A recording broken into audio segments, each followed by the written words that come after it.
అబ్రహాముకు పెద్ద పరీక్ష. దేవుడు అబ్రహాముకు ఒక కుమారుడినిస్తానని, ఆ కుమారుని ద్వారా అనేక సంతానం కలిగి వారు ప్రపంచాన్ని ఆశీర్వదిస్తారని వాగ్దానం చేశాడు.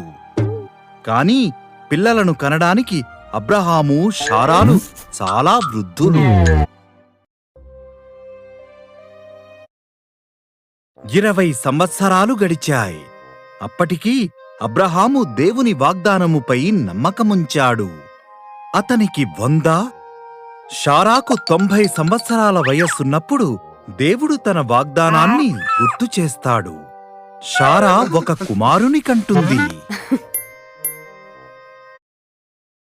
వారికి కుమారుడు జన్మించినప్పుడు శారా ఎంతో సంతోషముతో నవ్వింది. దేవుడు నాకు నవ్వు కలుగజేసెను అని శారా అన్నది. కాబట్టి వారు తమ కుమారునికి ఇస్సాకు అని పేరు పెట్టిరి. దాని అర్థం అతను నవ్వుతాడు.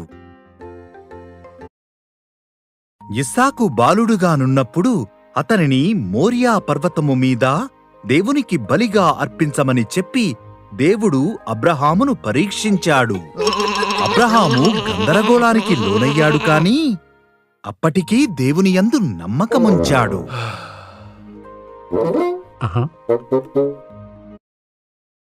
ఇస్సాకు కట్టెల మోపుతో, అబ్రహాము కత్తి మరియు నిప్పుతో బయలుదేరారు.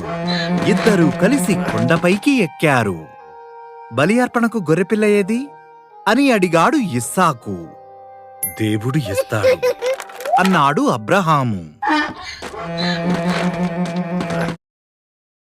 అబ్రహాము బలిపీఠం మీద కట్టెలను పేర్చాడు. ఇస్సాకును కట్టి కట్టెల మీద పడుకోబెట్టాడు. ఇస్సాకును చంపడానికి తన కత్తిని ఎత్తినప్పుడు ఒక దేవదూత అబ్రహామా అని పిలిచాడు. ఆ బాలుడను గాయపరచకు, నీవు తన వాగ్దానాన్ని నమ్ముతున్నావని దేవునికి తెలుసు.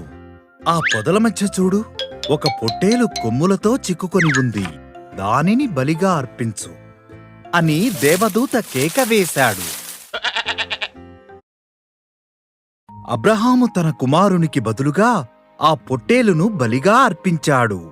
దేవుడు ఆ బలికి పొట్టేలును అనుగ్రహించాడు కనుక ఆ ప్రదేశాన్ని దేవుడు అనుగ్రహిస్తాడు అని పిలిచాడు. దేవుడు చెప్పినట్లుగానే ఆయన వాగ్దానం నెరవేర్చబడింది.